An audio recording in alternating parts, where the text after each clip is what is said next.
I don't like the way you use social media. Damn. I don't. What do you want me to change about it? I would like you to support our content. Damn. I would like you to at least like the reels that not only do we put money in to have edited, but I put so much blood, sweat, and tears into cutting, scheduling, and posting. I like most of them. Some of them. Most of them. You should be able to drop a little double tap on all of them.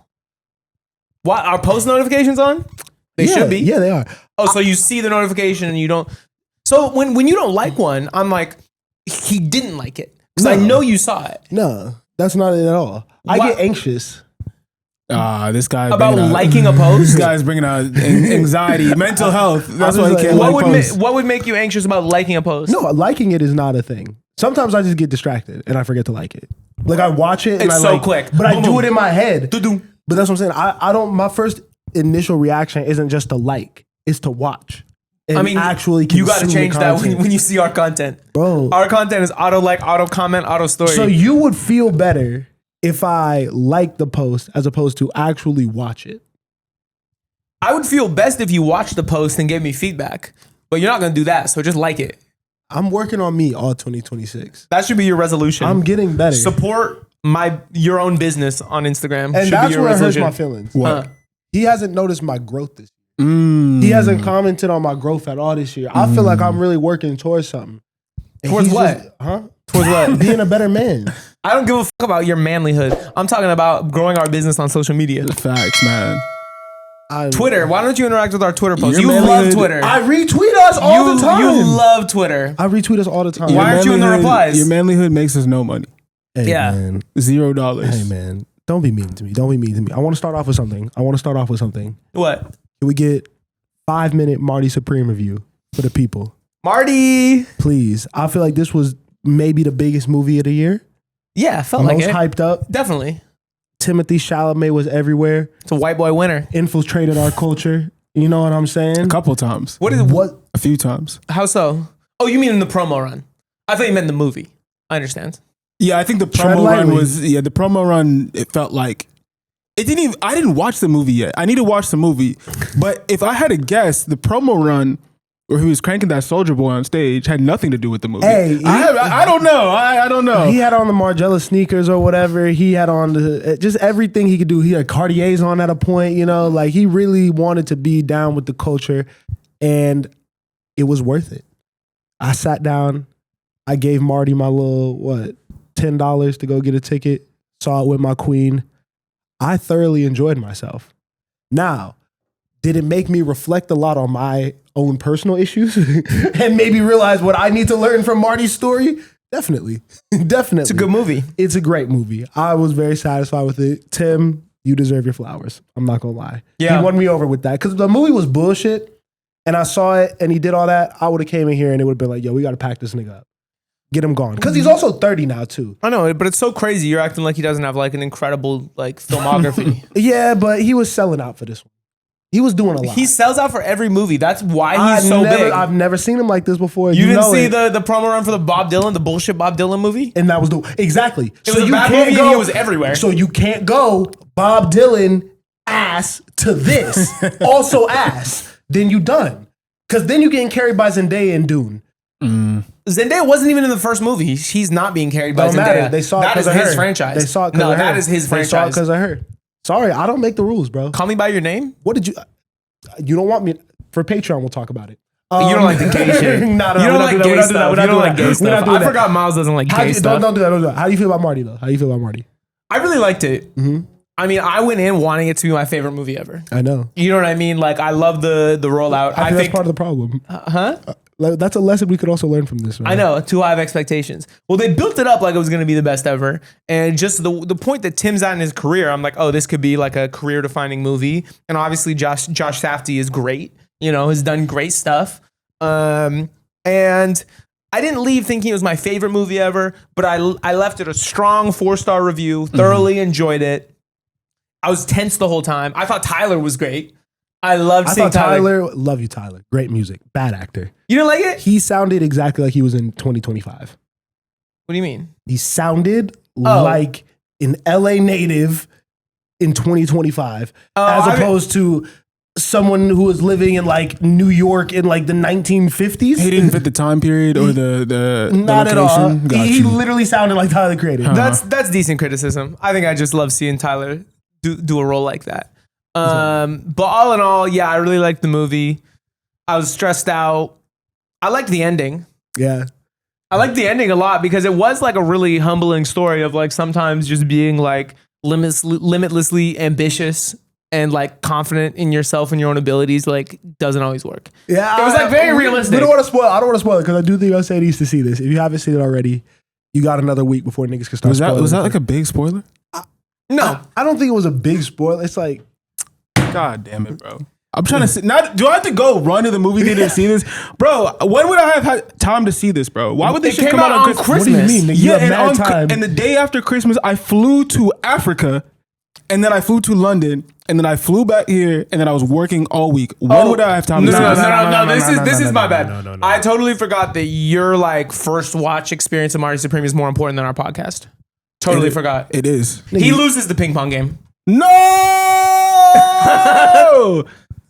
No! that's the big Marty. Wait, Supreme is that spoiler. really the... Just go watch it, bro. Watch loses it and the ping find pong out, game? man. Just go watch it. What up, y'all? I could have guessed that. Oh, God. I could have guessed that one. What up, y'all? Welcome back to the Industry Plans Podcast. What is good? Episode 159. 2020. Oh my God, gunshots. Sorry. The only way we could start off I hit 2026. the wrong button. I'm Miles. To my left, we have Spencer. To my right, we have Osei. Yup. Welcome to the channel in 2026, y'all. How are we feeling? I'm feeling good, but the ending of Marty Supreme just got spoiled for me. Nigga. So I don't know how I'm feeling. Fuck actually. a Marty. We off that, bro. We here now, bro. Okay. You're leaving Timothy Chalamet in 2025. You said it on our platform. We off that. No. I'm leaving. Well, I guess it does include the movie technically. I'm leaving the Marty Supreme version of Timothy Chalamet. So I'm sorry. So I I guess thought I maybe can't- that meant you didn't give a fuck. I guess I can't watch the movie. Damn, you're getting really defensive about this, bro. That's not your brother. That is my brother. Well, you know what I mean? And you have time to see it. That didn't ruin nothing for you. I think bet. you'll actually enjoy that movie, man. Did you like Uncut Gems? Yeah. That response means you didn't like it. Uncut Gems is one of my favorite movies ever. You just love being stressed I out. love being stressed out. It's so Yeah. toxic, but this year I'm not doing that. You know what I'm saying? I don't believe you. We've had a really, really good start to 2026. I'll speak personally. You know what I mean? I'm not on the whole all New Year's resolutions got to be checked off. I'm trying to just make small improvements, you know? I feel like I was better than I was yesterday, and I feel like I've done a good job of that, you know? Are y'all feeling good and ambitious going into the year? You've eased yourself into the year. How have you approached 2026 so far? Diligently. Okay. Showing up every day. Showing up every day. Consistency. Consistent. Yep. That's good. I can't lie. That was bullshit. Yeah. I haven't done any of that, to be honest. I feel like my written goals are not formed yet. Yeah. I feel like the obvious ones, like going to the gym and like making sure I don't do takeout and all that, not fully formed yet either. You know, I think I'm really easing my way into this year. I don't think I have like a January 1st, this changes. Yeah. You know what I mean? I think I'm just going to keep doing what I've been doing. Obviously, you know, at an elevated level and try and cut out the bad habits. But like, I was really journaling. I was really reflecting on everything. And I was like, I don't got to change much. I just got to tighten things up. I'd love to be read honest. your journal. Let's do it. Like, I want to read like a We can do a reading on here. That's how I know there's nothing juicy in I was there. gonna say, what you be talking about? You be like giving your inner thoughts in the journal? I got to. Yeah. Well, my journal is not really like a journal per se. It's more just like notes out of my head. And usually it's either work notes or like things I want to improve and how I can like tweak it and how I can like bend society to like my will, you know? He has such a boy journal. Yeah. I have such a girl journal. Every day I write a poem about how I'm feeling, and then I go into like very descriptive, like what happened and why it made me feel this way. A Spencer poem is crazy. Well, because I was just a stream of consciousness journaler, right? Where every day I'm just like, okay, I feel this way. Let me get it onto the page. And then I'm like, yo, I'm spending so much time writing, but I don't think I'm actually becoming a better writer. You know? So I'm like, how can I continue to do this practice, which is healthy for me, but also improve my writing? And I'm You're like, okay. a psychopath. And I'm like, okay. Why do you have to become a better writer through your journaling? I would love to be a great writer. But why do you have to become a better writer? Because I got a book on the way. You can't just do nothing just to do nothing. Nah, It's a flaw. always got to be. It's a flaw. But I do have a, you know, I definitely plan on writing a book in my life. So What are you writing a book about? probably my life. Ooh. It's probably going to be a memoir. Autobiography? Yeah. Okay. Maybe more of a memoir. We're What's not the going to difference? get. I mean, I feel like a memoir is a little bit more creative. It just kind of picks on certain stories as opposed to like I was born on August 31st, 1990. Yes. You know what I mean? Yes. I need a memoir Yeah, you do. from Zion Williamson. Oh, I got to know what's going on in that dude's head. I don't know if you guys have had the pleasure of seeing the internet frenzy Of that course. has ensued around Zion Williamson. If y'all aren't familiar, because I guess we're a music podcast, but we got to get into this a little bit. Zion Williamson, star player for the New Orleans Pelicans, right? I think that he was really setting a good example for young men. You know, work really hard at your craft. Show up every single day. Be the best you can be, and you're going to go to the top. Of course. Highlight tapes, everything, Duke, #1 draft pick. Zion has it all. There's one vice. There's one thing Zion Williamson can't shake. Cheeseburgers. Whores. whores, It's whores. Got it. big booties. Now, I'm not talking about women. I'm not talking about so many amazing, beautiful women who have, done so many great things in this world. I'm talking about the women who are only here to see the downfall of men. And I think that Zion Williamson can't avoid any of them. So he was fixing up his fireplace on a date, being a gentleman, setting the mood, setting the tone for this The woman who YouTube thought fireplace is hilarious. You know what I'm saying? My nigga was really, in his multi-million-dollar mansion doing his thing. That nigga I thought he was doing a really good job. setting the vibes. You know what I mean? Woman just sitting there on her phone videotaping this nigga. Not like he's doing anything wrong. That's what fried me about the video. Mm-hmm. She just posts a video of Zion Williamson living his life. The internet does what the internet does and just has to go click the profile. Who is this woman? OnlyFans. She then proceeds to try and extort Zion Williamson, she shows receipts of Zion Williamson sending her $2,000. The internet then is like, wait, why does it say your entire account balance is like $2,600? So now you're showing that you had $600 to your name pre-Zion Williamson throwing you the 2 racks. Must be a bullshit OnlyFans. You know what I mean? It can't be that active. Yeah. If you're Zion Williamson, are you mad about this? Are you living your life and just saying, y'all don't judge me? What advice would you get a young man? I don't know. It just seems like this is the second time he's been in this situation. Someone needs to step in and intervene. Well, I don't want to. I want to answer your question, but I also want to interject my opinion here. Okay. Because I've been seeing a lot of comments online about this is why you need hoes before like you become famous or go to the league or like achieve any type of success. Classic internet narrative. But I kind of disagree with that statement when it comes to him. I feel like this, to me, I think we're just seeing a professional gooner at work. We're seeing porn addiction. To be honest, I think we're seeing. I think this is something a little bit different than that. This is lack of control. It's like letting a fat nigga into a bakery, and but like, no, you don't gotta pay for nothing, or you like have all the money in the world. Cause Zion is like, yo, I want to know how he got here. Cause there's so many options. Yeah. The internet is crazy, bro. The way that social media and your explore page works, you see in everything in the world if you really want to. All the options. How do you land on some of the nastiest BBLs America has ever seen consistently? Multiple times you've done this and been exposed.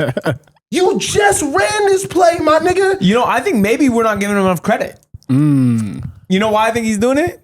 He don't want to fall in love. He knows that there's nothing worse for his career right now than finding a good girl with a good booty and falling in love. Nothing is gonna like kill his workout routine more. So let me just fuck some nasty whores with big butts. Let me pay them so they don't expect nothing from me. Maybe it's actually a really good idea. But is this indicative of a deeper? Are you saying that he's doing it on purpose to focus on his career? Yeah. Or you're saying this is a deeper issue, like mental health wise? No, I'm saying he needs to fuck. So it's like gotcha. instead of getting all emotionally invested in something, he's gonna do the nasty. But he's still bad. Yeah, He's still playing bad. Well, yeah, that's a different problem. This is clearly not helping him. Yeah. This is hurting him. All right, but okay, I have a question. If you had to give him one piece of advice, if you had to give Zion Williamson one piece of advice to turn everything around, what would you say to him? Amazing. I wouldn't give him advice. Okay. I would ask for 15 minutes to speak to this man. I would only be mean to him. Mm. I would say you will never be anything in this NBA. Oh my God. Everything that you wanted, everything that you worked for will never come to fruition because of you. You are choosing this path. And if you really want to act like everything I'm saying is a lie, look at the women you're fucking. That's a choice. No one made you do that. Look at these women, examine. Do you think they're beautiful inside and out? Would you trust them with a key to your home? Yo. Are you making the right decision? Because that's what I'd like to talk to when the homies is doing dumb shit. Right. Walk me through your logic and really stand on it and make it make sense. Because if you could look at me with a straight face and say you need to be fucking these women, you got it, gang. But it's on you. And nobody feels bad for you. And it's disgusting. And you should get checked. That's me, though. I would tell him start on OnlyFans. Ooh. You're clearly into this. Really throw it away. No, that is a better solution. The full here. crash out. Monetize it. Monetize it. Monetize it. You already have a great narrative going online. You're not going to need to market it at all. People are going to be there. You could maybe parlay this into like a No. Zion. a feature on Black. No!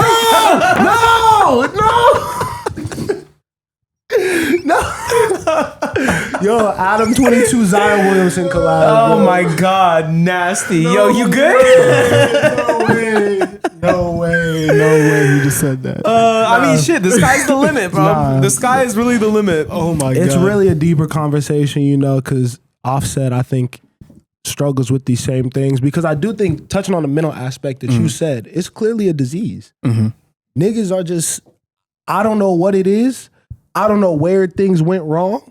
But to continue to associate yourself with these absurd women, and absurd is the only word I can think of without getting too disrespectful, but like, yo, Offset was with the homegirl who be doing all the interviews. She filmed this nigga sleeping.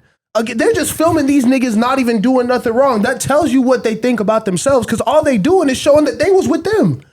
The worst thing Offset could do for his career is be seen next to me. Let me post this on my story. It feels like they're just making, how do I put this? Feels like they're making bad choices for them. They're not respecting like themselves when they're like making these choices, because I'm assuming like most of these people like have a history of filming and doing these things. So you know what you're getting yourself into. More than a history, that's their job. To film, do it all, but regardless. regardless. Offset, a piece of advice for you would be not to incriminate yourself on FaceTime with these women that you're choosing to associate with, for saying you go and shoot Stephon Diggs in the kneecap and strip him and rob him. Maybe that was AI. Allegedly. Yeah. Allegedly. It could have been AI. You know how crazy that's getting these days. Is it illegal to say you're going to shoot someone? Nah. It's just illegal to shoot someone. Right? I think you can say that. I'm not going to shoot nobody, but don't do it. Don't do it. Do better. Stay out the way. Don't get in a relationship. Watch who you with. You know what I mean? Speaking of happy relationships, though, Dave and Tems. Yeah. They're getting married. They're getting married? Yeah, you didn't see the new music video? He hates black love. This is the definition of intentionality, I feel like. To me. That's what they represent to me. Intentional love. Intentional choices. Have thoughts on this situation. Okay, go ahead. How tall is Dave? I don't know. Just wondering. You can go ahead. You know what I mean? Dave got that. You know, I think more than anything, congratulations. They look very happy. Hey, the music video was really dope. Congratulations. They did a music video for the song that they had on Dave's album. I'm blanking on the name right now. Rain Dance. Rain Dance. Great video. Everyone looks happy. Everyone looks beautiful. Skin glowing. All the shit. And they start flashing the rings and shit like that. Left hand. It's like, oh, are they like in it? Are they locked in? Are they married officially? That's kind of what the internet is taking the narrative with and running. Nothing has been confirmed officially by them yet, but the vibes is definitely that something's going on. Yeah, for sure. Between the two of them. Dave and Tems together is just a funny narrative, but I think the deeper thing is the fact that so many women have taken this and been like, see, I'm not popping out with my man until we married. They don't get to see him until we married. And I've seen a version of this conversation for years where it's like girls seem to be scarier than guys about being public with their relationships sometimes. And I think to an extent it makes sense because no one wants to look stupid out here on the internet being all in love and then you broken up 6 months later. But hiding me until we getting married. Now it seems like you're trying to do some shit that maybe I'm not comfortable with. I don't know. How do you guys feel about that? Like, would you be cool if your girl isn't posting you or letting people know that she in a relationship until y'all are married? Nope. Post me. Show me off. Show me off. Show me off like the prize I am. Spencer's a bad bitch, bro. Spencer sure. want to be treated like a bad bitch. I be looking way too cute on the dates to not get a little picture at the dinner table. Like, I don't know. I'll say, how do you feel? It's funny. I thought I had a stronger feeling about this. I don't feel any type of way about not getting posted like that. To be honest, that's her choice. I understand maybe there's people in the past that have led you to this conclusion. I can't control that. But I will be posting her. It's a fine line. As soon as I'm in a relationship, I will be posting you as much as possible on my story. So that way I can get the tea in my DMs. I want to know. I want to know. I want to know everything. What tea in your DMs from posting? I don't know, because I think the idea is if you post somebody, like somebody could come in and be like, hey, little bro, like that's actually, that's mine.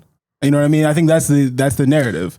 But I'm trying to. Do you understand how toxic what he just said is? Yeah, I need you. That's why people don't post. No, bro. I need you to unlearn. That's literally brother. No, go ahead. I need you to unlearn whatever made you say that. You just said, and tell me if I'm wrong. You want to post your girl, yes, that you're in a relationship as much as possible, so you can know if she's dating someone else and they get in your DMs off seeing that post. Yeah. Or like been with somebody and acted crazy. No, not that one. I mean, the past is the past. But I'm saying, like, if they're in a current relationship, let me know. You know what I mean? But I want to post my girl because I love her. Oh, that too. That shouldn't be the secondary reason. That as well. I'm going to need you to unlearn a lot of this in 2026, bro. Damn. What should I be learning in 2026? How do I heal? It's a cold world out here, as you can see. He's not even trying to give me healing. He's just justifying what I'm saying. Nah, I'm just saying you got to kind of just, I don't know. I don't have good advice. I feel like it's bad out here, to be honest. I'm glad I'm out the game. Why do you say that? How do you know it's bad out here? I feel like niggas be unhappy and single. You think niggas is happy and single? I don't know. I don't know if it's that bad out here. I just feel like, to be honest, I think in major cities, the whole deadline has been pushed back. To be honest. What's the deadline? I feel like if I was in Virginia chilling, like I'd be married by now. But like in LA, that's not gonna happen until like 40. Yeah, I think I do like that about big cities. Yeah. A lot of my friends back home are married now already. You know what I mean? At 40 is crazy though. I mean, that's not crazy. It's very possible. When are you gonna have your first child? 50. You gonna be able to pick your child up at 50? Yeah, my dad did it. Nigga finna throw your back out. You know what I mean? My dad was in the front yard every day playing catch with me. He's old as hell. Trust me, I got old parents too, and I'm like, damn. I don't know how y'all did it. No, I mean, realistically, I hope it happens before them. But like, that's just what it is in these bigger cities. I think New York, LA specifically, like I feel like people are not as in a rush to settle down. Yeah. I mean, it's a weird thing because I do think you should be proud of your relationship and proud of the person you're with. And like you said, when we're going on dates or when we're going to do nice activities, I want to just both of us feel comfortable and just living in that experience. We're not posting this or doing this for anyone else, but we are happy about what we did. I don't know. Yeah.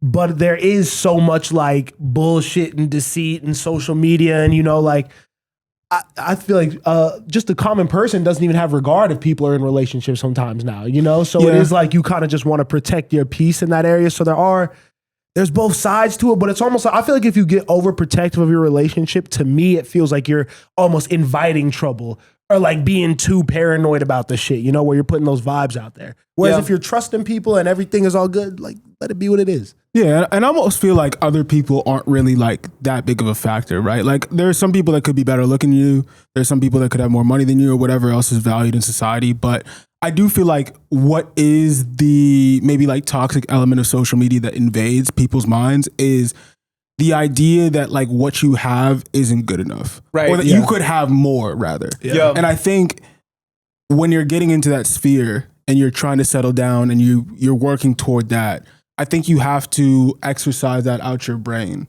to an extent. There's always going to be somebody that looks better, got more money, like I said. I don't know, freakier. I don't know. Right. But I mean, work on yourselves, guys. Don't focus on the outside noise, man. Yes. Be in that stable relationship. Good advice. Yes. There we go. More toxicity. Doechii versus Adin Ross. Now, Doechii gave us a great song, which I feel like we all can't skip over. That Get Up Girl song, or Girl Get Up song with SZA. SZA's a cheat code. You put her on a hook, it's over with. But Doechii really took the time on this track, it feels like, to not only make a great song, but shoot at a lot of the controversy and comments that people have had about her over the past 6 months, I want to say. Yeah. Because it was universal love and everything. And I think once that Anxiety song dropped, everyone kind of shifted a little bit, not because it's a bad song by everyone's standards or everyone hated it. It's just like you could tell there was a machine behind it. And that's not necessarily a bad thing, but I think that was the first time that people kind of experienced that with Doechii, and it led to uncomfortable conversations. She was quiet, kept working, kept touring, but never openly, I feel like, talked about a lot of the hate she was getting from media people and just different people online. And she put it on wax. She rapped about it. She talked about it eloquently, very sophisticated. I think it was the only way that she should respond as the talented rapper she is. Get in the booth, keep it like that. Don't do the blogs and the tweeting and all that. Yeah. And part of it, and what seemed to be the biggest takeaway from a lot of people, is the shit that she had to say. Well, it felt like it was directed towards Adin Ross. Mm-hmm. She was talking about basically how you had all these rappers on your stream and all these niggas on your stream, and you big up them when they successful, da-da-da. But when a black girl is number one, now it's an industry plant. Now you hating. Now you're not fucking with my narrative. Why is that? And it didn't seem like it was much more than that to me when I went back and read the verse, you know? Obviously, I think people make their connections and knew who she was talking about. Adin didn't directly respond to it, I don't think, but now it feels like those fan bases are at odds, and it feels like that's kind of been building for a while now. Where do you guys land on this issue? How do you feel about Doechii's response to it? Just this whole internet criticism of her right now. I mean, Aiden's directly addressed her many times Since the song. Oh, I haven't seen it. Yeah, a few times, and even before that too. Yeah, several times. Before I've seen that, but I haven't seen anything to the song. What has he said about it? Just the same shit. The same narrative. Just like fuck her. Industry plant, bitch, all like derogatory words, like, you know what I mean? Just being like really disrespectful. And then there was the Joe Budden element of it. And what was the Joe Budden thing? Joe Budden has hated Adin Ross for a long time, but he basically called on Glasses Malone, who I think is like a high-ranking Crip, maybe based on the context clues. I don't know. But he's also he's in the content world a little bit too. Okay. Yeah. He basically called on Glasses Malone to like beat up Adin Ross, to like gather some goons and like choose violence against Adin Ross. What? And then Adin basically did the whole thing. He was with academics and talking super disrespectful about Joe Budden. Fuck this guy, pussy, no motion, wow, all the normal Adin Ross shit. And then Joe calls academics on the podcast and says, hey man, didn't really seem like you were sticking up for me. What was going on with that? You know, and academics is basically like, yo, you know, I always, talk about how much I respect you, how much I love you whenever your name is brought up. Joe's like, it didn't really seem like that. But they patched it up on the pod. That's just all the development I've seen. But it seems like there's a very distinct line drawn. The line, like the teams continue to be like separated and grow. You know what I'm saying? I feel like Drake and Kendrick was the first like big divide in hip hop, but I feel like people keep getting placed on one side or the other. It's a lot like what happened in politics in America, I feel like, where things are so polarizing and there really are two teams now. A bit. I think Adin Ross is the poster child for a lot now. I think that streaming is the biggest thing right now, and it's inevitable. And I think that even if you don't completely understand it, you have to kind of talk about it and acknowledge at least the super big figureheads in it right now. So I feel like the two people who everyone associates streaming with in that whole world is either Kai Cenat or Adin Ross. And Kai largely is, I feel like, positive. People may think he's crazy or high energy or whatever, may not like his content, but I feel like it's largely everything positive with streaming and all of that is associated with Kai. And then everything negative and bad about the space is now immediately attributed to Adin. Mm-hmm. Not even because he embodies all of that. I think he does a lot of it, but really it's just like, that's like good and bad for everybody. And Adin doesn't do anything to dispel these vibes. He doesn't do anything to kind of take the heat off him. He kind of just lives in it and embraces it because I think Adin is up so much right now in terms of money and already has like his little fan base of people who fuck with him already. He's like, I don't really care to like do good PR or like be safe for anyone. You know, Adin's always going to try to push the boundaries. And this has now gotten to a point where I think he needs to maybe step away for a second and just reevaluate everything that he's doing, everything that he's building. Because I don't even know if he's as bad or as terrible as all these things that he's being associated with. But it's like, what is the point of what he's doing? You know? I feel like the whole purpose of everything around Adin Ross is just like, everything feels like it's hate now. And I don't think that that's who he is as a content creator all the way necessarily. Do you guys disagree? I respect to what he's built to an extent in terms of like the following he's built and all that, but I don't respect how he's building it currently. And maybe I don't know what it was early on, but I feel like when you talk about certain people, specifically artists, like you can talk about music all day. I think that's fair criticism. You could say, I don't like this. I feel like this is not up to par, all that. But I feel like every time I've heard him talk about Doechii, it's like an insult. That has nothing to do with music. And I know for a fact they don't know each other like that. So it feels like, I don't know if it's a Drake Kendrick thing. I don't know if he just didn't like the music and it turned into something else. But like, I don't know. I don't respect the treatment of Doechii by him right now. Yeah, the way that he treats Doechii is absolutely disgusting. Yeah, like, you shouldn't talk about anyone like that. But it's like, I don't know him personally at all, obviously. But like, there are so many people in the streaming space and just in the content space that speak so highly of him.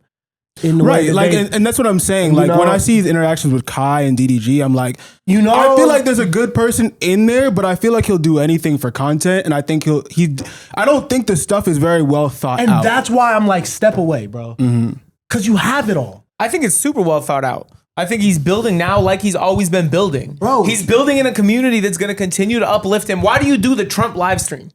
You know exactly what you're doing. You're speaking directly to your base. Bro. Yes, this is the Grand Wizard chat. I think Like that. How old is he? That's going to change my opinion on this. He's our age. He's 25. I think that Trump uses him. Exactly. In that situation. I don't think, and again, I don't want to make it look like I'm shooting this nigga bail. I'm just trying to be a little bit solution oriented in this because all of us have been young niggas, and especially all of us who have been on the internet and been trying to do this content shit. I think it's very easy to get caught up in trying to get a reaction and shock value and all of that. We've seen it with Tyler's early music. We see it with a lot of artists now. They find a gimmick or a bit that works and they lean into it because once they get a little bit of fame and a little bit of notoriety from that, that's dopamine. You want to keep feeding that. You don't ever want to fall off. So you'll start leaning into whatever worked before, no matter how toxic, just to keep getting that positive response, those likes, those comments that you're looking for. And I think Adin started off as a smart kid who was good at streaming and saw something in the platform and built it up and was able to become successful as a streamer and then put on a lot of other people. And I think he had a lot of foresight. Who do you put on? Kai Cenat, DDG, Z. You think Adin put on Kai? Is that, I don't know. No, this is like factual things. Like Adin Ross had money, came up and was like buying people things, buying people setups, like putting them out, like giving them opportunities and just giving them a platform to really, really go up. Because Kai and Adin were doing the E-dates early on when Kai was transitioning from being a YouTuber to being a streamer. So he bought Kai a setup? No. He flew niggas out to LA, I'm saying. Like he was like doing shit like that, like giving people his gifts, obviously. But what he did directly for Kai was, I have a streaming platform. I'm a big Twitch streamer. Kai was a YouTuber trying to get into Twitch. Adin and him crossed over platforms. They did a lot of E-dates together, but Adin was much, much bigger than Kai, but saw something in him and just continued to fuck with him, They did it together, and then Kai becomes Kai. And they fell out. Yes. Because Adin got, and this is why I also say what I say. Kai is basically like when they fall out, it's like, yo, I don't even recognize the person you're becoming. This isn't who I met originally, So I think Adin needs to get in trouble, get yelled at, bump his head. Niggas have every right to be mad at him. Take this on the chin and then step away from content. And next time you step back in front of the camera, bro, you got to start rebuilding this audience and rebuilding what you represent. I don't know, bro. Because his voice is too powerful and he has too much influence that's not just going to go away. He should. It's not. You can't say that. I'm just telling you my opinion. I will never watch Adin Ross content. I think he's bad for the game. I don't think he's a good person that we're uplifting and like letting him have influence. As soon as you get used as the MAGA mouthpiece, of course, you're done for me. Like there's no coming back for that. Like I don't know why I need to shoot Adin Ross bail or respect him because he is a popular Twitch streamer. No, fuck him. Okay, so any rapper that was fucking with Trump, then you're not fucking with either, right? Who had been used as a MAGA mouthpiece. I mean, it's a little bit different, but yeah, definitely lost a lot of respect. Kodak, yeah, definitely lost a lot of respect for Kodak throughout that process. You still listen to the music? I mean, I haven't listened to any of the new music. No, not really. If Kodak dropped, would you listen? I'd listen. But Kodak also has a product I like. And Kodak also wasn't just like a mouthpiece. Like it was very clear that Kodak got a bag and like did some bullshit. I feel like Adin actually had influence and actually is cultivating a community to push these ideas forward. I think he's an idiot. I think he's dumb. Yeah, so why do we want to uplift him and give him a platform? A lot of 25-year-olds are fucking dumb. There's a lot of smart ones too. Why don't we give the smart ones a platform? Why do we have to just say, oh, they're all dumb, so Adin Ross is fine? Because they're not as good at streaming as him. I don't give a what is good at streaming. Ugh. What do you mean, ugh? What do you mean? You don't think it takes a talent to be good at that? And what he does, I don't know if it takes any talent to be Adin Ross, bro. I don't know. Dog. I think it takes a lot of hard work. Dog. Don't do that. Don't do that. We can't overly minimize it because I get the point. No, I will overly minimize the fuck out of what Adin Ross does. No. What I'm saying is, we get it. We're supposed to talk bad about Adin Ross. Adin Ross is a bad person. We don't want to support Adin Ross. Adin Ross, bad. I'm not saying that because that's what I'm supposed to say. No, but I feel you. I get that point. That is relevant and true. I agree with that. All of that. But this person factually has more of a direct line to the youth and youth culture than 90% of people. So we can't just be like, ignore this guy. That's not going to happen. So what are we going to do to move forward with this person who is a super influential figure in our culture? You're asking me what I'm going to do to... Like, how can we be more solution oriented with him? Because I don't think he's just going to go away. Stop watching his stream. You know who else had a really clear line to youth culture and you can't deny the hustle and the success? Fucking Diddy, bro. Like you can say that about any bad people. You know who else had a lot of success and a really great way at talking to the youth? Talking to the people? Hitler. Bro, are you gonna erase everything that these people did from history? No, but you don't have to look upon them fondly and say, well... I didn't say look upon them fondly at all. You're uplifting the fuck out of him. How?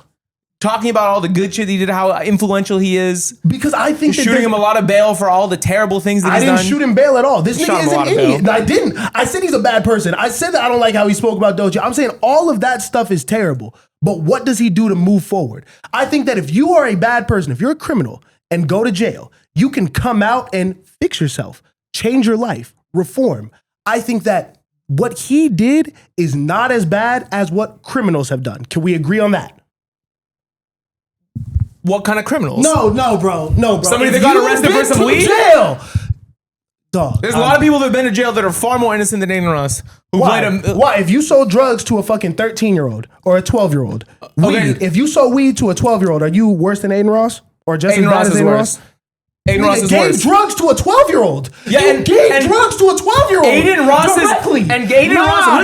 Listen. You made a drug dealer who made a conscious decision to walk up to an underage child and sell him a drug is not worse. You're saying that person is not worse than Adin Ross? I have a question. Who booted up a live stream? I have a question. What is a more harmful drug to our society? Marijuana or misogyny? Because Adin Ross sold misogyny to probably 1.5 million fucking 12-year-olds. So, is it fair then? Is it more excusable to be a dumb kid who goes on a platform that got bigger than you ever thought when you first started streaming and saying the wrong things, not knowing what to say? Again, 25 years old. Versus making the conscious decision as an adult to say, I see the person that I'm directly affecting in front of me, and then doing that action. I don't get why when he spews misogyny, I don't understand why when he spews misogyny on a live stream, he's just a dumb kid. But when somebody has to sell like a $20 sack of weed to go get lunch, they're like this criminal that needs to go to jail. You're assuming they had to get lunch. What if they didn't need to go get lunch? They're just a dumb kid. You said it yourself. So could have Adin. Or Adin, even better yet, he could have not been misogynistic Again, on his live stream. bro, have you said misogynistic things? If niggas went back, again, I don't want to make it seem like I'm defending this nigga. The point that I'm trying to get on is reform. I think that this is a human being who is dumb, has made mistakes, needs to be humbled, deserves all the negativity coming to him. I am not saying he doesn't deserve all the hate and negativity coming from him. I'm saying that he can become a better person. And because he has such a platform and so much influence, I think it's more important to see if we can make this person learn from his ways as opposed to alienating him and sending more hate and negativity this way, which is going to turn him into more of a fucking incel. And he's going to keep spewing this negative rhetoric, which is only going to continue to hurt us. I mean, you can think that. I'm just going to turn the stream off. Do you feel the same way about what's Top G's name? Turn that phone off. What's his name? Andrew Tate? Andrew Tate, yeah. How do you feel about Andrew Tate? Grown-ass 40-year-old man. He's a fuck. He sucks. He's worse than Adin Ross. He's to old. me. He's worse. So it's just the age that makes it different. Yes. I think you could fucking learn. I don't think him at 25 is, I don't think he's the final version of himself. Again, I don't want to, you're trying to frame it like I want this nigga, like I think this nigga's good or any of that. Everything that's happening bad, all the bullshit that people are saying about him, all the negativity they're sending towards him, he deserves it. But now let's move forward, bro. And so why does he deserve another chance? That's my last question. Because what do you mean he still has to wake up tomorrow? Why does he deserve a second chance from me? Why can't I just turn his stream off? Why can't that be my solution? You can. Then I don't get why you're all up in arms. You can. I'm just never going to support we him. are on a platform talking about this nigga, and I think we talk about streamer culture and that shit in general. And if we're going to talk about streamer culture and be involved in that world and all that shit, you can't ignore what this nigga has done and will continue to do. So now let's figure out how we can turn this into a positive thing. I would like to have that conversation because I think I'm involved in that industry. I know how we can turn it into a positive thing. Turn the Adin Ross stream off and turn our stream on. We promote positivity. We listen to music. We have a lot of fun. And I don't like niggas so adamantly hating on shit that they have no idea about. That also is what gets me upset because I think that spreads just as much information or some shit that they've never even interacted with. You know what I mean? Like, cause then Joe gets up there and they're talking about the fucking Puka Adin situation, and Joe Budden doesn't even know that Adin Ross is Jewish. Again, not excusable to the fact at all, but that changes the context of that conversation, especially if that's the group that you're offending. And you're not Jewish or like, you know what? Joe is literally so detached from this situation, but is speaking so powerfully about all this stuff to his huge platform. You've never even clicked on a video. You don't know what you're talking about at all to even critique the issue. He sounded just as dumb. Not to me. I think he made a lot of great points. Because if you go up and you try to address these niggas and you don't come with facts and come with intelligent arguments, now you're giving them fuel to then go back on their platform and talk shit. Because now... Okay. Yeah, right. What did Joe say wrong besides that he's Jewish? That was the whole crux of his argument. He's like, this person is part... He was associating Adin now with the I don't even know what to call these groups, but the groups of white people in America, the neo-Nazis. I don't even want to, can you even say that on the camera? But like, you know, like the skinhead people that like, be doing all that shit. That's the group that he's associating him with. And like KKK niggas and all that shit. And it's like, come on, bro. Like, again, terrible. Adin Ross is not that great of a guy, like pretty, like fucking up shit, bad person, all this shit. But like associating him with that?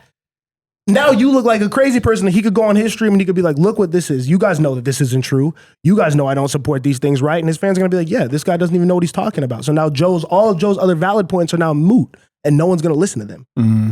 It's like, you don't even know what you're talking about. After listening to y'all converse, I'm realizing I'm not educated on Adin Ross at all. But I will say this. Adin Ross, every single clip that I've seen you talk about Doechii in is bogus. You got to cut it out, bro. You're attacking a successful young artist coming up in the world, really the same as you, and you're not even, for no reason. There's no valid excuse for you to be calling her names like that. If you don't like the music, cool, but you gotta hop off, bro. Yeah. Other than that, I don't really know what else to say, but that shit is inexcusable. Be better. Don't talk about black women. Glasses Malone, beat him up.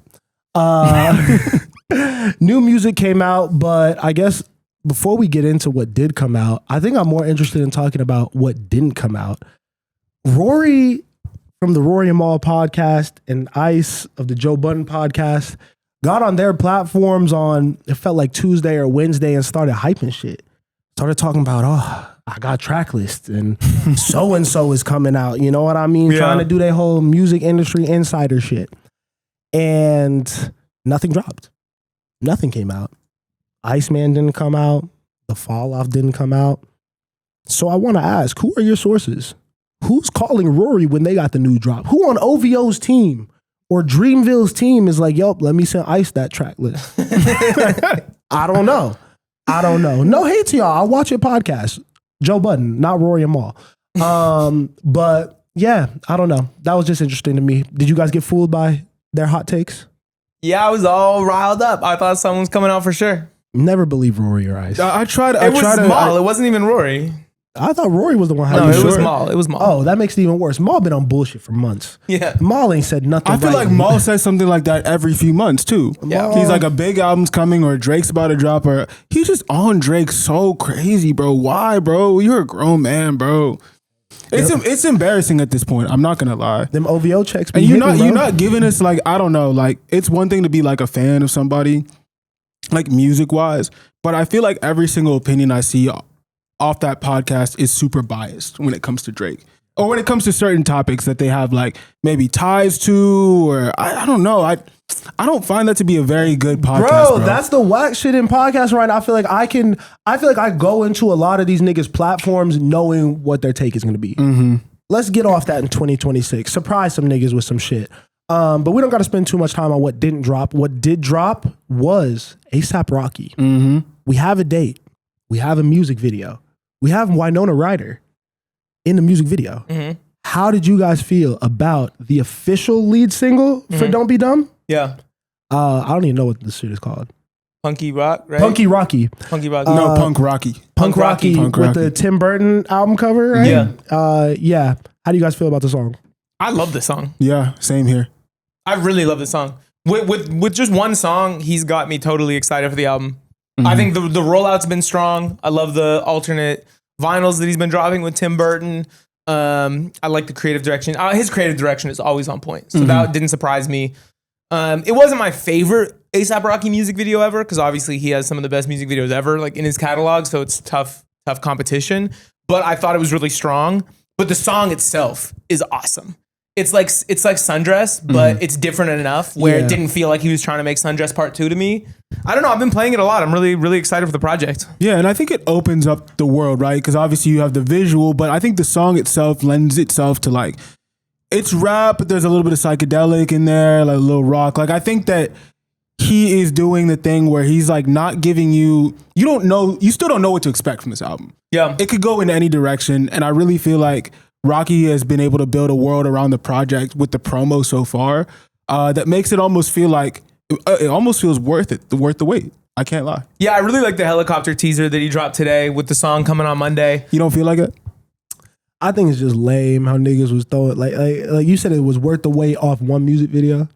I really liked it, bro. But you was mad upset. And the promo too. And I feel like I heard you say some shit about Rocky. What? What did I say? I feel like you wasn't fucking with Rocky before. Let's rewind. Yeah, I'm gonna need to go back. I don't know. I feel like he was kind of talking greasy about this nigga. Too bad we have almost 150 episodes or 200 episodes. You know you was too. It's buried in there. But you know you was too. Even if I said some crazy shit, you won't be able to find it. Yeah, no. The song is cool. The song is cool.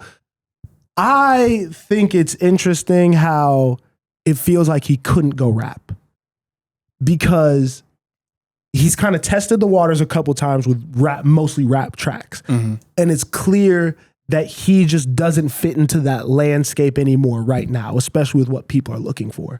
So he had to make this kind of alternative shift to me. That's how I read it. I think it was cool. Now when he makes that alternative shift, have to compare it to Sundress. Different. I don't know if better, but I'm only still lived with it for a couple listens or whatever. But I don't know. I just want to hear, is this going to be the meat and potatoes of the album? It doesn't feel like it. No, it might not even be on the album. It feels like a one-off type of thing. Could be.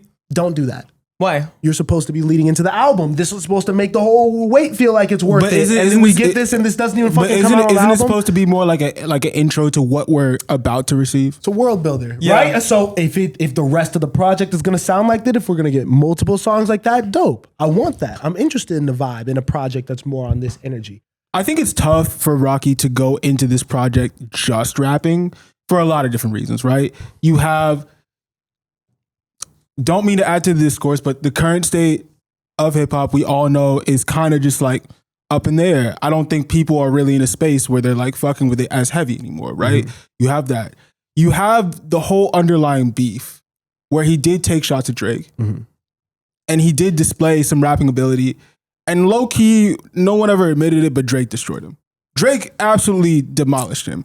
And so I think when you put yourself on that pedestal, I don't know if that's the right phrase, but when you put yourself out there like that, you do leave yourself a chance to get a few jabs in. I think if you just work on making the best music possible and go in the more like genre bending route, I think you not play it safe, but I think you kind of stay out of that conversation. I think he played it safe. And I think that's exactly what it feels like. It feels like it's going to be a rap album, but the last couple of rap singles haven't worked. So let me not lead into the project right before with a rap song. And then I think it's going to be more of the same on the project, which I'm not mad at. You know, I like A$AP Rocky music, but I don't know. That's just how I'm feeling right now. What evidence makes you think that?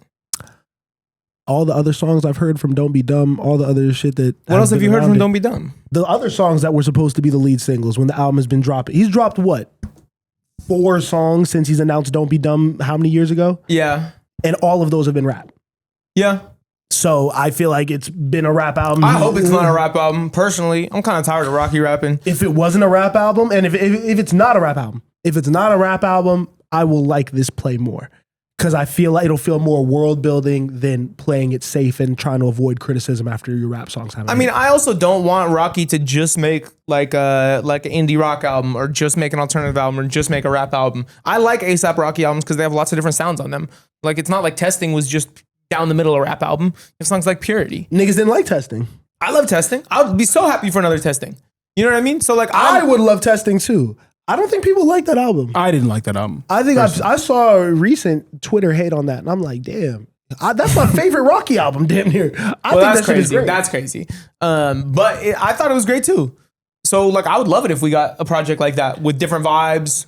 We'll see. The art direction did excite me. It looked dope. It looked like it was put together, effort put behind it, not rushed or anything like that. I couldn't tell you what the video was all the way about. But what, the punk Rocky or the helicopter song? Punk Rocky. The helicopter one is exciting. Yeah, the helicopter one looked fucking sick. And then it got reported today, Playboi Carti and Frank Ocean on that? I saw some. I don't know if that's one facts. of those blog posts could be lying. But by the time you see this, yeah, that song will be out because that's coming out on Monday. So hopefully it's a banger.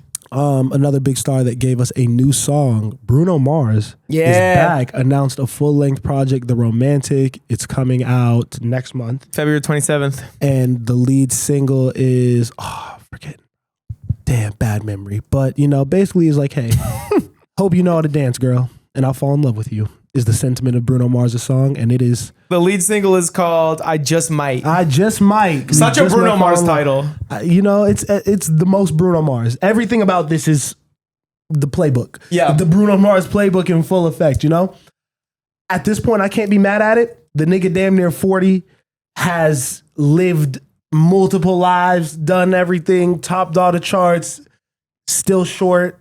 Like, it is what it is at this point with Bruno Mars. I think I know what to expect with him. I enjoyed it. I'm going to hear it everywhere. I don't mind if that's a radio song. I'll do a little groove to it. If Bruno Mars offered you a line of coke and $100K, would you do it? From Bruno, yeah. Nah. But that's what I'm saying. I will never do that drug. But that question made me think about it. That's how much I respect Bruno and what he's getting. His product. Him or Michael Irvin. Huh? Him or Michael Irvin, I'd accept it from me. Those are your two people? Yeah. That's funny. I really liked the Bruno Mars song. I think sonically, it was awesome. That boy was hating a minute ago, though. Nah, I thought it was dope. He was. What I don't like... Expose him. No. I'll tell you what I don't like. Get this nigga out of here, In the other room, he was hating him. No. I never said anything bad about the song. lying in 2026. I never said anything bad about the song. My problem with Bruno is all the greats have eras. I think it's important to change your art direction, change your wardrobe when you're rolling out a new project. And this video looked exactly like something that would have been on the Silk Sonic project. Exactly like something that would have been on 24K. It's all the same. He's in the same fucking chic 70s Vegas suit. He's in the exact same room with the furry carpet and the mid-century modern holes in the ceiling. The aesthetically, it's exactly what he's been doing for 5-6 years. We know he has the Vegas residency. We know he likes to gamble. I'm tired of this look. He even cut down on background dance in the video. It's just him. It's just him 6 times, 7 times. If you had the opportunity to redesign his creative direction, where would you go with it? That's a great question I haven't even thought about. It would take a lot of exploration. You know, I would have to really get inside of his mind and kind of attach myself to tropes outside of the things that he's obviously already doing and kind of find different styles within them. He's good at pointing out problems, not solutions.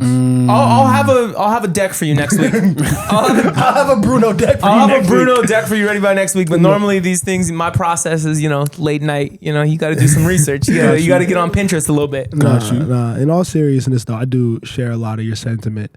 It's impossible to make a bad Bruno Mars song. Yeah. That nigga's voice is incredible. He could get any producer in the world he wants. The budget is there, so how do you continue to push the envelope? Do you want to push the envelope is more the question that I asked. Because there's this expectation that we have as fans to level up. Constantly, you got to do better. I'm comparing your next shit to your last shit. For him, probably like, damn, this shit keep working. Damn, them checks look nice still, bro. 40 in this motherfucker. Shit going great. Yeah. Why I'm not gonna walk in that bitch and do the same thing? I like this music. I like this song. Came up singing his vibe. Y'all niggas gonna play it in Kmart. They gonna play it in Walmart. Yeah. I'm fine with the song. Bring an actress into the video. Do like a story video. Nah, bro. Outside. Get out of that studio. If you don't get spend out of that shaggy carpet studio, please. If you don't that spend visual. the bread, you get it back. If I'm Bruno, fuck that, bro. I'm cutting all the costs. I bet the narrative would not have been what it was if he would have shot that video somewhere else. What's the narrative? Sounds the same as the rest of the shit. Streams don't reflect it. Is that the narrative online? That's what I've been seeing. Miles, have you been seeing the same thing? Yeah, a little bit. Also seen people streaming that motherfucker though. And I think it's only because of the video, honestly. And it looks exactly like, not only does it look like Silk Sonic, it looks like the whole mood board for Die With A Smile or whatever the Lady Gaga song was called that was like a massive hit. You know what I mean? Like it's tired. Where's the Bruno Mars reggae album? Ooh. I feel like that's what we really need. Nope. I'd love that. A little island vibe. Why does he need reggae? It's like the lazy song, but like go deeper. Exactly. That nigga's Hawaiian. Deeper. Go deeper. Go Hawaiian. deeper. Yeah, make a Hawaiian album. He's Hawaiian. Why is he making reggae? Okay, correction. Let's get a Hawaiian album. Whatever that sounds like. Hawaiian people can't make reggae? What type of music it comes from Hawaii? Does reggae? I feel like reggae is like an island thing. Reggae or is do you an think it's island just a vibe. Caribbean thing? I mean, I have no idea, to be honest. I think it really comes from Jamaica. I can't speak on it. I'm pretty sure reggae is derived from Jamaica, so like what is derived from Hawaii? I don't know. It's like a type of reggae, but it's like a little different. Miles, could you look it up? Chloe Kai. Could you look it up first? My phone just died. Oh, man. I was trying to get educated, bro.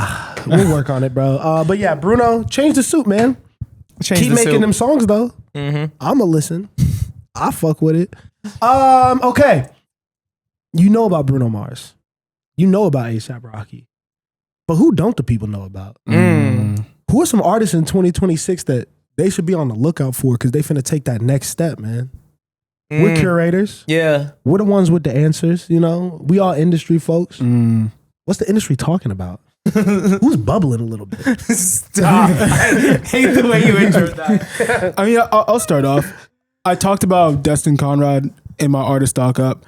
I feel like that going back, we all know the year R&B had in 2025. I feel like this clique that is led by Kehlani of like Destin Conrad, Isaiah Haran, K1, Sasha Keeble, Leon Thomas, and Odile exist on different ends of this. Like I feel like there is an interesting group or association of R&B artists coming up in 2026. Almin, you could put him somewhere in there too.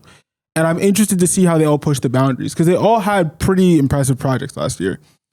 But how do you capitalize on that momentum? Destin Conrad, I felt like, did it almost the best because he dropped a project right after that was completely out of the lane and showed his versatility. So I'd like all those artists to show me more versatility maybe, but I think they're all kind of moving in the right direction. I would say Destin is beyond this conversation. I was gonna agree. I agree with that. Yeah. I agree with that. And I don't think he's mainstream yet, all the way. But I think he's like known. People know who that is. Yeah, like I would feel comfortable mentioning Destin Colorado and being like, oh, like I'm not putting no one on. Yeah, but like if I'm mentioning like K1, I'm like, oh, maybe you don't know about this.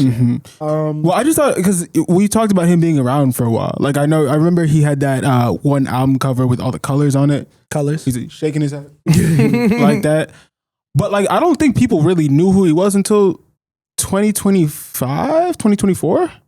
Yeah. Am I bugging or I feel like he had a really breakout year. I think the question is who's going to have that year yes, this year. Yes, I feel like he had the year last year that we're talking about these next people are going to have. If anything, Leon Thomas is beyond that conversation. Leon Thomas already had that, yeah. Did you He's see the way R&B, beyond the conversation. Did you see the R&B Money podcast clip with Ty Dolla $ign talking about how he's Wayne and Leon Thomas is Drake? Who's Wayne? Of R&B. Who's Wayne? Ty Dolla $ign. And Leon Thomas is Drake? Yeah. All right, bro. I mean, come on. I'm not mad at the comparison. Look, I understand that there's levels to it, but I'm not mad at Ty Dolla $ign being an OG. Again, comparing to Wayne is a little crazy, but being somebody that's been in the game for a while and has put on a new young artist that's going to surpass him. I think that's really all he meant. I see. In that context, it's fair. Yeah. Somebody that I think is going to blow up in 2026 is Dove Ellis. A really, really dope Irish singer-songwriter, kind of makes really emotional, but also kind of like upbeat indie music, indie rock, alternative music. He opened for Geese on their East Coast run in New York, and I think that was kind of the first time people got put on. He just started dropping music last year. I don't know how long he's been active in making music, but it's really incredible. And so I think he is like in a perfect position to kind of ride on the coattails of this whole like indie rock revival. Oh, damn. You went really niche with it. Like super niche. Yeah. I think, cool. I think this artist Peasy is going to have a really big year. He's obviously associated with all the new Young Thug signees, the Teezus and Diamond people, but I feel like he's a little bit left of center because he's a model. Like has walked in like really big fashion shows. He has that kind of angle going for him. Knows like the Manute or the Bobos of the world and all of that. Like I like the association with who he's at. And then I go in and I listen to the music. Hetty's Bussin' already like was the one that kind of went for him and started the buzz. But the new song Havana that dropped this year, he does like that cloud rap thing a little bit too, not just straight rage beats that I think a lot of the niggas are on. Like he kind of melds the two. So it's shit that I think people from our generation are gonna like as well as the young niggas. Yeah. I think he could bridge the gap in a really cool way. Besides that, I think this girl TG Black is gonna blow up in 2026. Really dope Kenyan artist that kind of makes like hip hop, R&B, neo soul crossover. beautiful voice, really unique. It cuts through immediately. Yeah. You know what I'm saying? Like as soon as you hear, like she's impossible to ignore. She's impossible to feel apathetically about. You know what I mean? You hear the voice and you either are like, turn it on, or most people are like, wow, what is this? You know? She just got on the cover of Apple Music's Africa Rising, so that's a good look for her. Yeah, I'm excited about her. I mean, besides those people, I think a rapper named Ice Z, or maybe it's Ices, is gonna blow up in 2026. yeah, I think he's from Los Angeles. I can't confirm, but it definitely sounds like it. best LA artist I've heard in a while. Yeah. You played that for me and I was like, I haven't heard anything better out of the city than this. Yeah, it's like the same like energy and drum patterns of like a lot of West Coast hip hop, but the vocal effects is kind of like akin to like a Tapri Grams, who is like an early adopter of this sound. Really creative, cool creative direction. I like the whole Iceman, I'm the coldest, Burr, all that. Whoa. Sorry. I like all that. I think he's gonna blow up next year. I'm interested to see the year that KP Skywalker has out of Oh, DC. yeah. Yeah, I feel like he's super unique. I mean, his voice is really what cuts through, I think, because he's doing the traditional like DC triplet flow, but I feel like he gets a little bit more lyrical in some cuts, and I feel like I think it would be cool to see him do more shit with like El Custo and like those people. Yeah. And like rap over those types of beats. Because I feel like what he's doing right now could stagnate. But I think with different production, he might be in a better place. Interesting. I was actually going to say one of my favorite things about his music is his beat selection. I really like these like sample heavy, I don't know, like I'm trying to think of the songs I like. I don't know. I do like, but it is a little gimmicky to me. And that, yeah, a little bit. Yeah. A little bit. But I see what you're saying too. They just part of the appeal. Yeah. I think the biggest thing is just like, I think him and Nino are like coming up at the same time, but I think that there is like a little bit of tension there. So I'm wondering like how that's all going to play out in terms of just like growth out of the city. I feel like one of the biggest things in DC is like artists are always like tearing each other down and all that, but I really love to see them come together and like do a track together because they're mad talented. If Cousteau did a track with Nino, bro, he would blow up.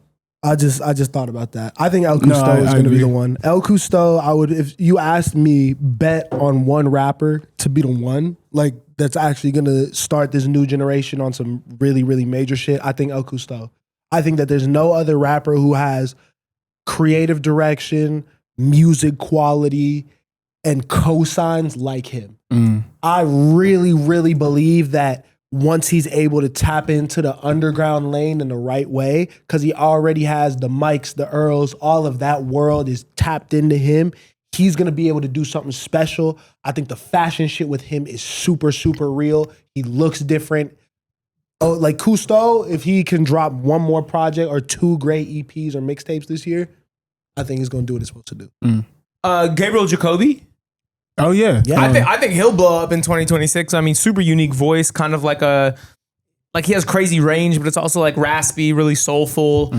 Obviously he's been linked up with Bieber lately, which, you know, stock rising. No, I think the thing that would really excite me about Gabriel Jacoby is him finding 3 producers and a writer that he loves and like just locking in with them on a project.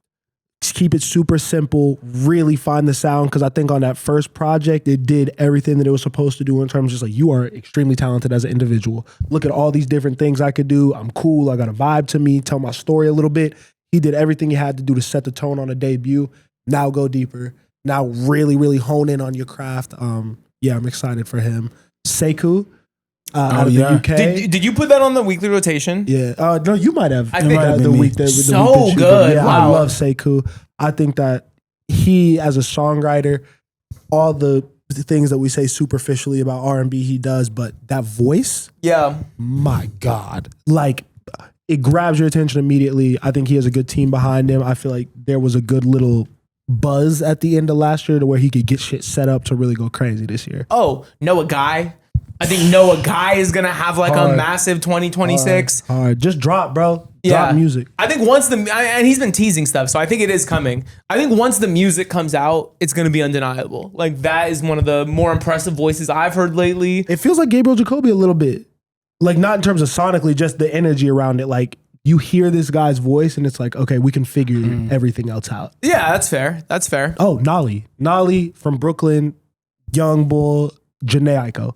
Like, if you liked early Janae, if you are a Janae fan in any capacity, listen to her music. You will love it. R&B, but like, it's traditional R&B with neo soul lyrics. We're talking about like healing and like just feels like she feels really wise for her age, which I like a lot. But yeah, the way she talks about relationships is really, really dope. I gotta tap in. My homie Rob has been mentioning Nolly a lot. I like Nolly a lot. I really, really think she's good. Belly Gang Kush. Belly Gang Kush. So high key stock up. I think he could have a year. That's going I crazy. like the music and I like the energy of it because it's hustler shit as opposed to junkie shit. Like what he's rapping about, getting money as opposed to doing all the drugs and shit like that. But yeah.